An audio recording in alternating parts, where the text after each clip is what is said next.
시청자 여러분 안녕하십니까? JJC 뉴스온 시작합니다. 국민의힘과 국민의당 합당을 논의하고 있지만 당명 문제로 신경전이 고조되고 있습니다.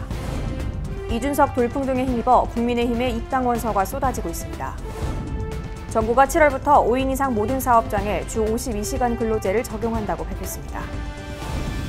송영길 대표가 소형 모듈 원자로 도입과 한미 원자력 발전 시장 공동 진출의 필요성을 제기한 데 이어 탈원전 정책의 속도 조절을 언급했습니다. 뚝섬역 새벽 음주운전 사망사고의 가해자를 처벌해달라는 청와대 국민청원이 올라왔습니다. 국회 소식입니다. 국민의힘과 국민의당 합당을 논의하고 있지만 당명 문제로 신경전이 고조되고 있습니다. 국민의힘과 국민의당이 합당을 놓고 이준석 당대표와 안철수 당대표 사이에 신경전이 고조되고 있습니다. 특히 국민의힘과 국민의당은 실무협상단을 통해 합당에 대한 논의를 한다는 입장이지만 당명 문제로 치열한 신경전이 벌어지고 있습니다.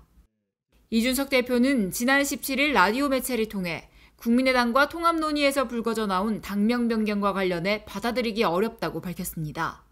제가 처음 듣는 얘기라고 그래서 언론에 이야기했거든요.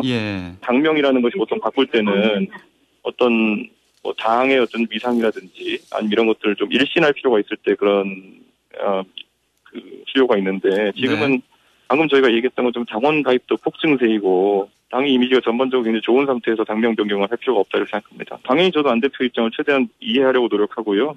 아마 안 대표께서도 제 입장을 최대한 이해하려고 노력하시면 될 것이다 이렇게 생각합니다. 이준석 대표는 국민의힘 최고위원회의에서 국민의힘과 국민의당의 합당에 대한 속도전 의지도 드러냈습니다. 국민의힘과 국민의당의 합당은 미룰 수 없는 과제입니다. 조속히 국민의힘과 국민의당을 지지하는 국민과 당원 모두가 하나의 샐러드 볼 위에서 공존할 수 있도록 하겠습니다. 양측 모두 정권 교체를 최우선 기준으로 삼고 논의한다는 원칙만 지킨다면 최선의 방법을 찾는 것은 어려운 일이 아닐 겁니다. 지난 17일 국민의힘과 국민의당 합당을 추진할 실무협상단이 구성됐으며 국민의힘에서는 재선인 성일종 의원을 단장으로 오신환 전 의원과 이재영 전 의원이 참여하며 국민의당에서는 3선의 권은희 원내대표가 단장을 맡아 논의할 예정입니다. 한편 국민의당은 당명 변경을 요구하고 있는 상황에서 국민의힘은 반대를 표하고 있어 협상에 난항이 예상됩니다. 이준석 돌풍 등에 힘입어 국민의힘의 입당 원서가 쏟아지고 있습니다. 입당 신청자가 갑자기 몰리면서 지난 한 달 사이 당원 가입 온라인 시스템이 일시적으로 마비되는 일도 2차례 벌어졌습니다. 6월 11일 전당대회를 전후로 이준석 돌풍이 불고 있는 지금 국민의힘의 당원 가입 신청과 문의가 쇄도하고 있습니다. 당원 가입 신청은 2030 세대의 비중이 크게 늘어났고 온라인 커뮤니티를 중심으로 젊은 층의 국민의힘 입당을 인증하는 게시물들이 올라오고 있습니다. 한 당직자는 입당 신청자가 대거 몰리면서 당원에 가입하는 온라인 서버가 마비되는 상황도 2번이나 왔다고 전했습니다. 국민의힘 서울시당은 전당대회 직후인 주말 12, 13일 이틀 동안 온라인을 통한 입당 신청자가 800여 명으로 집계됐다고 밝혔습니다. 국민의힘 관계자는 모든 세대에서 입당이 늘고 있긴 한데 2030 세대의 비중이 과거보다 확연하고 주목할 만하게 커졌다고 말했습니다. 오프라인에서도 국민의힘 입당을 위해 문을 두드리는 사람들이 늘고 있습니다. 의원들은 지역구에 차려진 당원 홍보 모집 부스에서 입당 원서를 쓰는 시민들의 사진을 연이어 게시하고 있습니다. 앞서 이준석 당대표는 지금까지와 다른 방식의 배가 운동을 통해 2만에서 3만 명을 온라인으로 더 가입하게 할 것이라는 목표를 밝혔습니다. 거의 전무후무한 증가세를 보이고 있다. 이것이 초기의 반짝이 아니라 지속적인 유입으로 되어서 우리 당의 당원 구조가 당원 민주주의를 실현할 수 있을 정도의 그런 조성을 가질 때까지 모든 노력을 경주하겠습니다. 이준석 대표 체제의 출범으로 기대를 모으고 있는 지금 이준석 돌풍이 새로운 변화를 이끌어낼 수 있을지 지켜봐야 할 것입니다.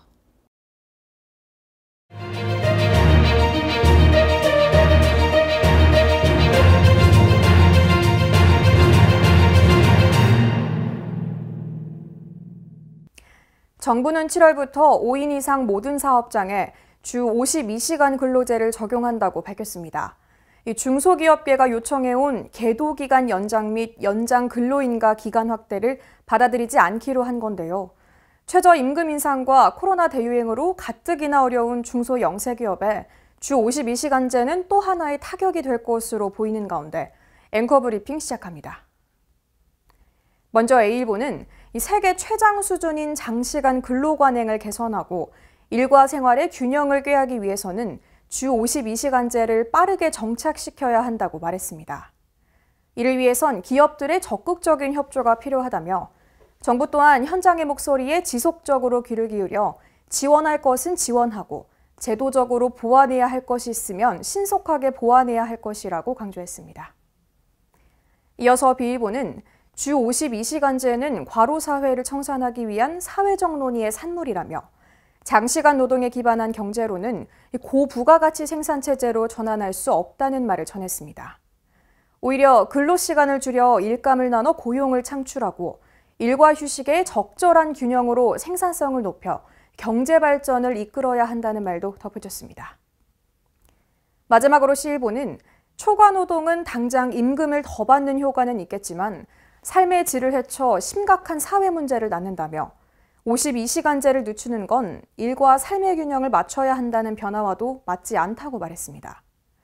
또한 뿌리 산업이 흔들리면 중견기업까지 연쇄적으로 타격을 받게 된다며 경제 현장의 생존권을 무시하는 정책은 부작용만 낳을 뿐이라는 말도 전했습니다. 임금이 불안정한 소기업 근로자들은 생계 위협에 내몰릴 우려도 있습니다. 줄어드는 근로시간 때문에 밤에 알바를 뛰거나 부업해 소득을 벌충해야 하기 때문인데요. 정부는 이번에도 제도의 당위성만 내세울 게 아니라 단단한 보완책 마련에 총력을 기울여야 합니다. 네, 송영길 대표가 문재인 대통령과의 첫 회동에서 소형 모듈 원자로 도입과 한미 원자력 발전 시장 공동 진출의 필요성을 제기한 데 이어 탈원전 정책의 속도 조절도 다시 주문했는데요. 앵커 브리핑 이어갑니다. 먼저 A일보는 우리나라는 원전 강국답게 일찌감치 SMR의 가능성에 주목했지만 고군분투하며 개발한 기술은 탈원전 정책으로 방출됐고 다른 국가에 앞서 상용화할 수 있는 기회도 잡지 못했다고 비판했습니다. B일보는 소형 원전에 힘을 실어야 하지만 당장 급한 것은 10% 공정에서 중단된 신한울 3, 4호기 건설을 재개하는 일이라고 말했습니다. 정부는 무려 48조 원을 들여 신안 앞바다에 해상풍력을 건설하겠다는데 10조 원을 들여 신한울 3, 4호기만 완공해도 신안 해상풍력 수준의 전기 생산이 가능하다고 강조했습니다. 마지막으로 C일보는 소형 원전에 대한 잇따른 송 대표의 발언은 그동안 여권 내에서도 탈원전 정책이 비이성적이라는 공감대가 형성되고 있다는 징표라고 말했습니다. 또 탈원전 정책이 4년째를 맞으면서 국내 원전 산업 생태계가 점차 회복 불능으로 빠지고 있는 데에 대한 위기감도 작용하고 있다고 평가했습니다. 원전은 안정적 전력 확보를 넘어 2050년 탄소 중립을 위해서도 꼭 필요한 에너지원입니다. 원전 없이 2050년 탄소 중립 실현은 사실상 불가능하기 때문에 정부는 이에 대한 해결 방안을 모색해야 할 겁니다. 지난달 24일 새벽 2시경 서울 성동구에서 음주로 인한 교통사고가 발생했습니다. 지하철 2호선 콘크리트 방음벽 철거 작업 중이던 피해자 A씨는 사고를 당한 지 10분 만에 세상을 떠났습니다. 사건 당시 가해자의 혈중 알코올 농도는 면허 취소 수준인 것으로 밝혀졌습니다. 이어서 청와대 국민청원 게시판에는 뚝섬역 새벽 음주운전 사망사고의 피해자 유가족입니다라는 제목의 청원글이 올라왔습니다. 청원인은 음주운전 사고로 응급실조차 가보지 못하고 그 자리에서 사망하셨다며 만취 상태로 운전대를 잡은 가해자는 한 가정의 기둥과 같은 저희 아버지를 다시 볼 수 없게 만들었다고 토로했습니다. 이어 아버지의 시신은 눈, 코, 입을 알아보기 힘들 정도로 훼손 상태가 심각했다며 그렇게 마지막 수의마저 입혀드리지 못한 채 보내드려야 했다고 슬픔을 드러냈습니다. 그러면서 처참하게 돌아가신 제 아버지의 죽음이 제대로 된 처벌로 억울함이 조금이나마 풀릴 수 있도록 많은 분들의 도움을 간절히 구한다고 호소했습니다. 해당 청원에는 21일 오후 1시를 기준으로 약 16,000명이 동의했습니다. 수도권 소식입니다. 마포구가 여성 1인 가구와 미혼모 모자 가구를 위해 안심홈 3종 세트를 지원합니다. 마포구가 마포 여성 안전을 위해 안심홈 3종 세트를 지원합니다. 지원 품목으로는 핸드폰 앱과 연동돼 있는 문 열림 센서, 휴대용 비상벨, 창문 잠금 장치 또는 현관문 이중 잠금 장치입니다. 마포구에 거주하는 여성 1인 가구 또는 미혼모 모자 가구 중 전세 보증금이 1억 5천만 원 이하인 주택 거주자는 누구나 신청할 수 있습니다. 신청은 6월부터 11월까지로 매월 1일에서 15일 신청 접수가 가능합니다. 마포구 건강가정 다문화가족 지원센터 홈페이지에서 신청서 다운로드 후 제출 서류를 이메일이나 우편 접수로 신청하면 됩니다. 선정되신 분은 개별 문자로 통보되며 수령자는 신분증을 지참해 신청자 본인이 매월 넷째 주 목금에 수령 가능합니다. 의왕시는 동원대학교와 함께 상호 보유하고 있는 자원을 활용해 지역사회 보호체계를 구축하기 위한 업무 협약을 체결했습니다. 김상돈 시장과 동원대학교 이거우 총장이 체결한 이날 협약을 통해 의왕시 청계종합사회복지관과 동원대학교 노인보건복지과, 호텔조리과가 연계해 저소득 취약계층에게 특별식 지원, 독거 어르신 생일잔치, 학생들을 위한 사회복지 실습도 연계해 진행하기로 했습니다. 두 기관은 교육훈련 및 전문인력 양성을 위한 협력체계를 구축하고 상호 발전을 위한 협동사업 등을 확대해 나가기로 했습니다. 학과, 관이 함께 협업을 해서 복지에 대한 대책을 세워나간다고 하는 것은 굉장한 그 가시적 효과라든가 또 이렇게 체감 효과라든가 이런 것이 클 수밖에 없지 않은 것인가라고 하는 생각을 들어집니다.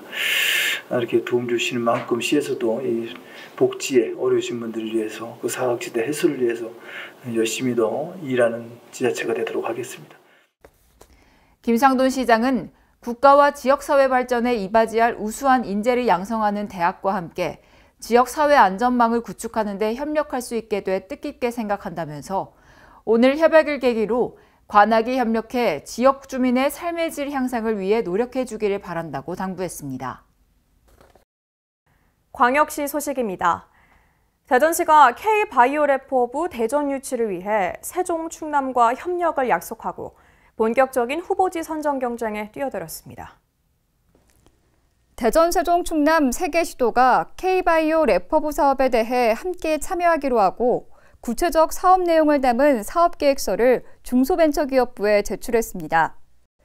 그동안 K바이오래퍼부 유치와 연계해 충청권 바이오 클러스터 구축을 선도적으로 추진해온 대전시는 최근 세종특별자치시, 충청남도와 K바이오래퍼부 대전 유치에 협력하기로 합의했습니다.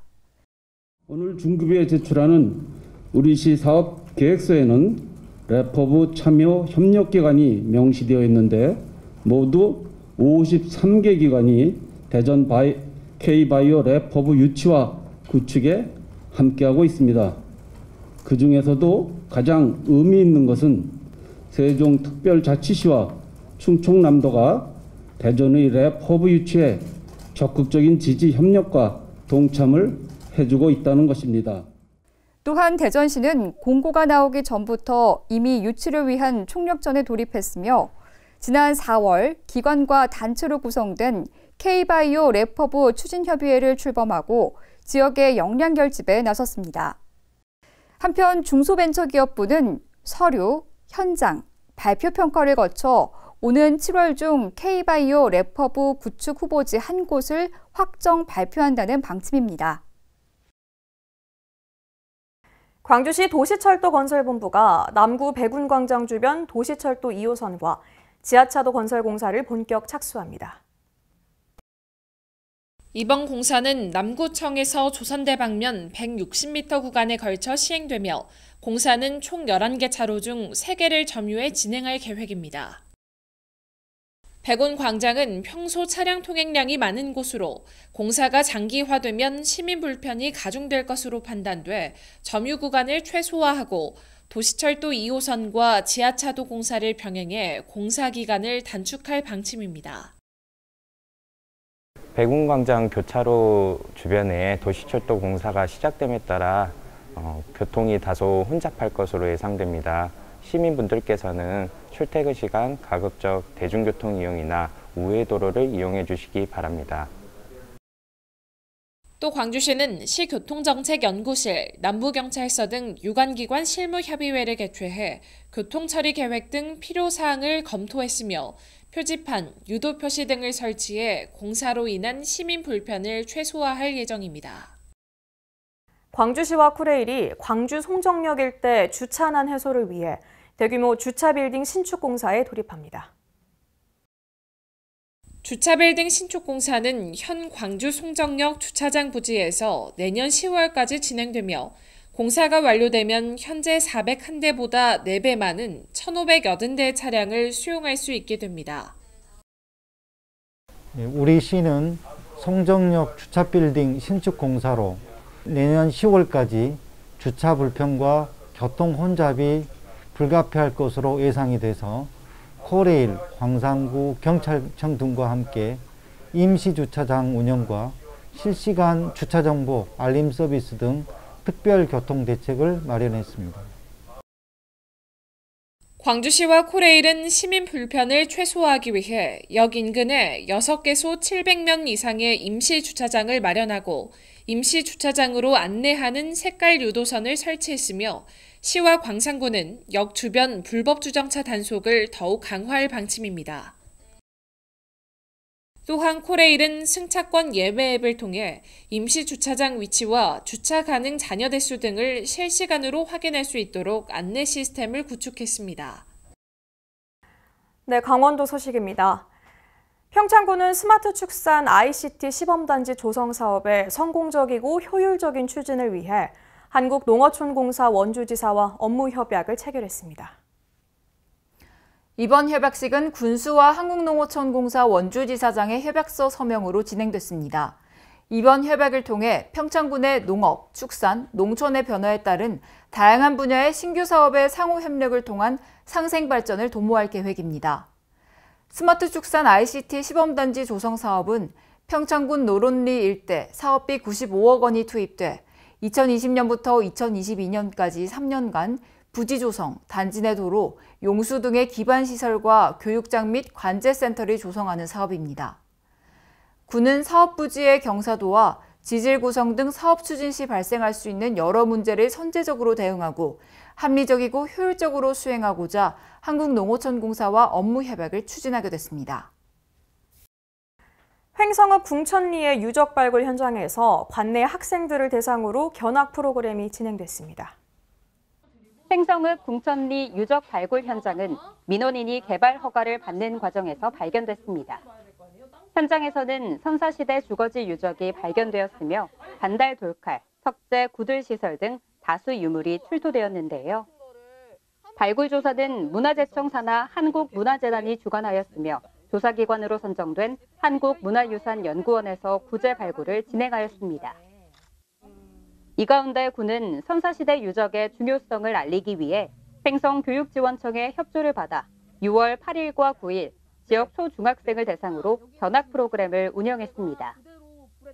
프로그램은 발굴 조사기관 연구원의 현장 설명과 현장 확인 등으로 진행됐습니다. 네, 충청도 소식입니다. 내년 정부 예산 7조 원 확보를 목표로 한 충북도가 발빠르게 움직이고 있습니다. 주요 사업의 정부 예산 반영과 국회 심사 과정에서 증액 등이 목표 달성을 좌우할 것으로 보고 총력을 기울이고 있습니다. 내년도 충청북도가 목표한 정부 예산은 7조 원. 올해 확보한 6조 8,202억 원보다 1,798억 원 늘어난 규모입니다. 충청북도는 내년 7조 원 시대를 열기 위해 발빠르게 움직이고 있습니다. 각 부처 예산안에 빠진 사업 반영에 나서고 부족한 현안은 증액을 위해 지역 국회의원 협조를 요청했습니다. 먼저 정부 예산 반영에 나선 사업은 충북선 철도 고속화와 충청 내륙 고속화도로 건설 사업입니다. 이외에도 천안에서 청주국제공항 복선 전철 사업과 중부고속도로 확장, 청주공항 신활주로 재포장, 중부내륙선 철도 건설 등 32개 사업에 정부 예산 반영을 요구하고 있습니다. 충청북도는 정부 예산 확보를 위해 지난달 28일 지역 국회의원들을 초청해 예산정책 간담회를 열었습니다. 이 자리에서 예산 확보를 위해 여야의 힘을 모아달라고 요청했습니다. 또한 수건 사업인 제4차 국가철도망 구축계획 반영과 2027 하계 유니버시아드 대회, 충청권 공동유치 등 현안 해결을 건의했습니다. 충청북도도 지역 발전을 이끌 주요 사업을 정부 예산에 반영해 추진하겠다며 도정사상 최초로 정부 예산 7조 원 시대를 열기 위해 막판까지 최선을 다하겠다고 설명했습니다. 이어서 경상도 소식입니다. 양산시가 서부 양산 내 디자인 공원과 동부 양산의 평산 근린공원에 각각 석가산 테마의 특화공원을 조성합니다. 디자인 공원은 중앙에 산지 지형을 활용해 높이 14m의 주봉을 세우고 10m, 13m의 봉우리를 좌우로 배치한 볼록 철자 형태 3봉형 석가산을 조성 중이며 석가산에는 소나무와 진백, 좀눈향 등을 식재해 사계절 내내 풍성하고 아름다운 볼거리를 제공할 계획입니다. 디자인 공원에는 석가산을 비롯해 생태 연못과 연장 330m에 달하는 계류도 조성하기로 했습니다. 또 평산 근린공원에는 연장 약 156m, 높이 약 11m의 석가산을 조성 중이며 기존에 조성된 공원 시설과 연계한 스카이데크, 운동마당, 풍경마당, 어린이 놀이터 등을 올해 12월까지 설치해 시민들에게 보다 완성도 있는 공원을 제공할 계획입니다. 포항 바이오 클러스터 조성을 위한 소통회장이 마련됐습니다. 바이오 포항 포럼이 출범하며 K-바이오 랩허브 공모사업 포항 유치에 힘을 싣는데요. 포항이 바이오 헬스 산업의 거점 도시로 발돋움하며 미래 성장의 기반을 다지고 있습니다. 포항 바이오 클러스터의 성공적 조성을 위한 민간 주도의 바이오 포항 포럼이 출범하고 본격적인 활동을 시작했습니다. 바이오 포항 포럼은 포항 바이오 산업 육성의 필요성에 인식을 같이 하고 중소벤처기업부 공모사업인 K-바이오 랩허브 포항 유치의 공감대를 형성했습니다. 이어 K-바이오 랩허브 포항 유치 토론회에서는 유치 추진 현황을 보고하고 전략 분석을 통해 포항이 가진 강점을 활용할 수 있는 방법을 모색하며 K-바이오 랩허브 포항 유치 방안에 대한 전문가들의 의견을 들었습니다. 이에 전문가들은 포항의 4세대 방사광 가속기와 세포막 단백질 연구소 등 구조 기반 신약 개발 인프라를 활용한 차별성 있는 포항만의 유치 전략을 강조했습니다.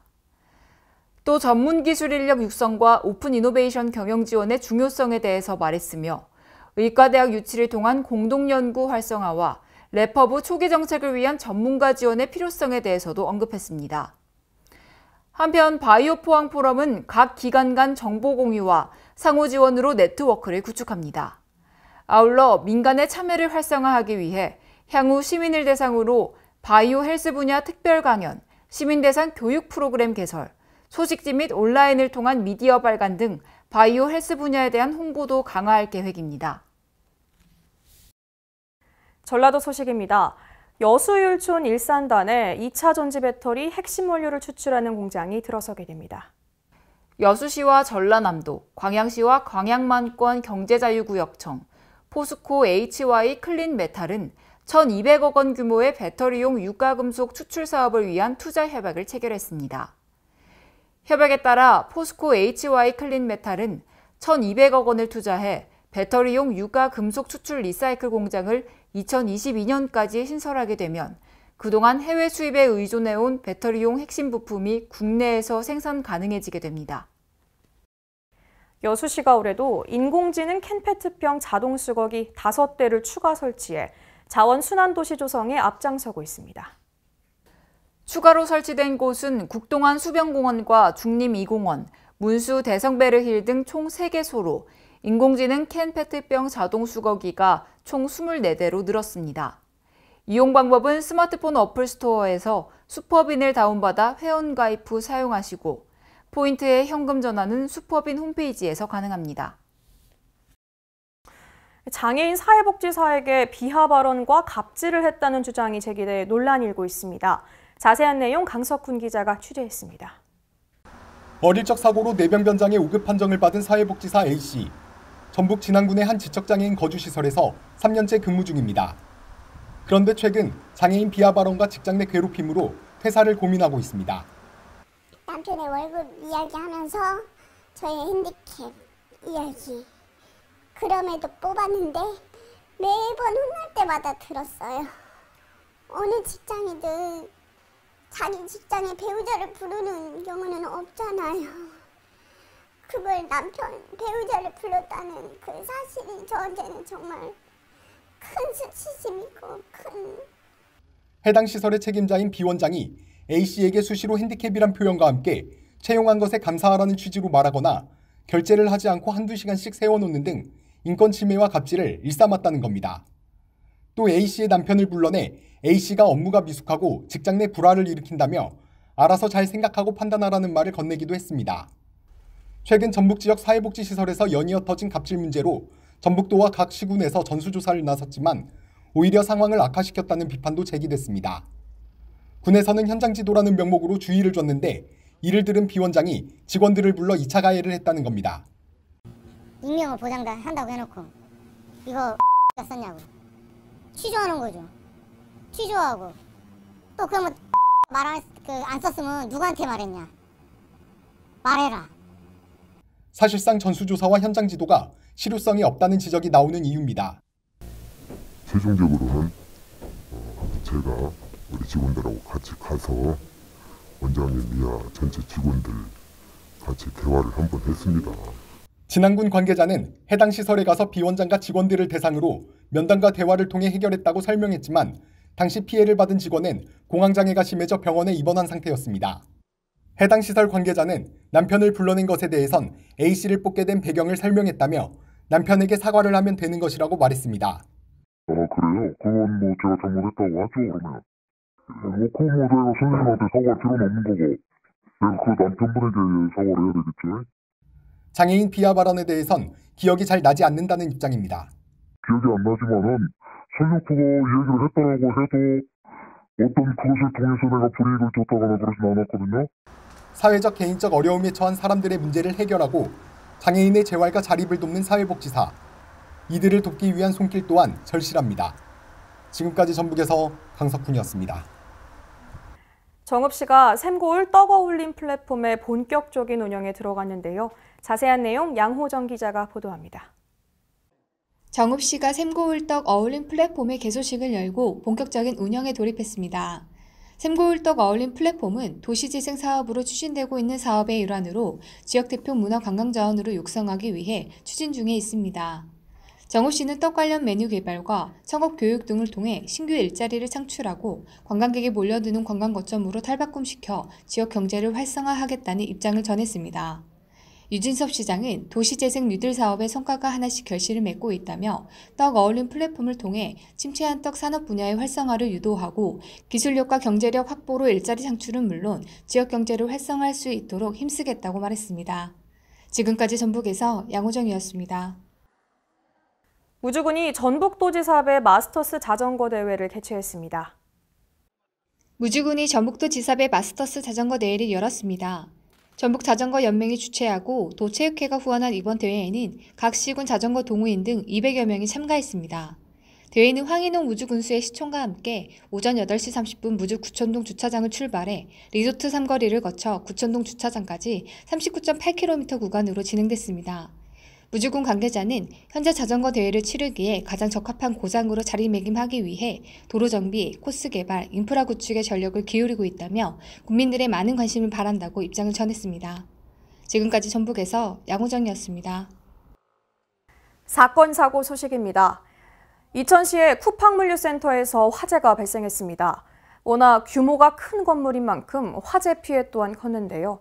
자세한 내용 전해드립니다. 지난 17일 이천시에 위치한 쿠팡물류센터에서 화재가 발생했습니다. 쿠팡물류센터 1동 지하 2층에서 전기적 요인으로 추정되는 화재가 발생했으며 내부 선반에 있던 다량의 가연물이 무너져 내리면서 연소 재화 확대된 것으로 추정됩니다. 현장에 투입된 소방대원 1명이 탈진해 병원으로 이송됐으며 소방대장 1명은 끝내 순직했습니다. 해당 화재 진압을 위해 소방인력 416명과 장비 139대가 동원됐으며 자세한 재산 피해는 조사 중입니다. 경부고속도로 신갈IC 서울 방향으로 행하던 차량에서 화재가 발생했습니다. 완진까지는 약 1시간이 소요됐는데 인명피해는 없었습니다. 지난 15일 기흥구 신갈동 경부고속도로 신갈IC 서울 방향에서 차량 화재가 발생했습니다. 해당 차량은 5톤의 화물 차량으로 운전자는 운행 중 승차부와 화물부 사이에서 연기와 불꽃이 나는 것을 룸미러로 확인해 하차 후 소화기로 화재 진압을 시도했다고 진술했습니다. 최초 신고 접수 후 완진까지는 58분이 소요됐으며 사고에 따른 인명피해는 없었습니다. 평택시의 한 도로변에서도 차량 화재가 발생했습니다. 승용차가 전복된 상태로 불이 붙었는데 운전자로 추정되는 한 명이 사망했습니다. 지난 14일 경기도 평택시 죽백동의 인근 도로변에서 차량 화재가 발생했습니다. 신고자는 지나가는 행인으로 승용차가 전복돼 불이 나고 있다고 신고했습니다.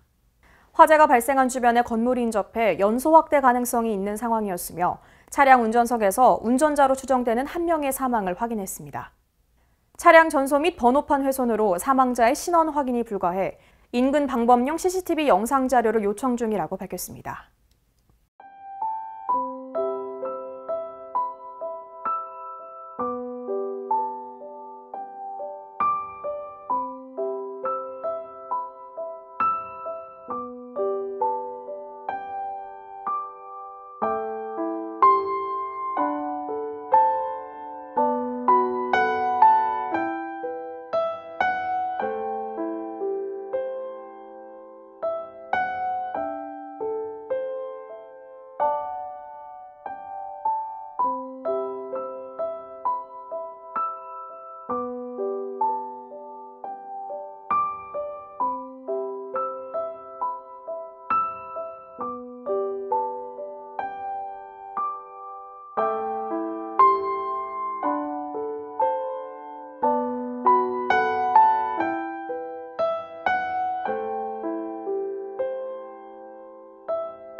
네, 음식만 잘 먹어도 스트레스 해소 효과를 볼 수 있습니다. 먹는 행위 자체가 부교감 신경을 활성화시켜 스트레스를 낮추는 작용을 하는데 특히 매운 음식과 견과류, 바나나 등을 섭취하면 엔돌핀이 분비되고 심신을 안정시킨다고 합니다. 만병의 근원인 현대인의 스트레스, 먹는 즐거움으로 해소해보는 건 어떨까요? 이상 뉴스 마칩니다. 시청해주신 여러분 고맙습니다.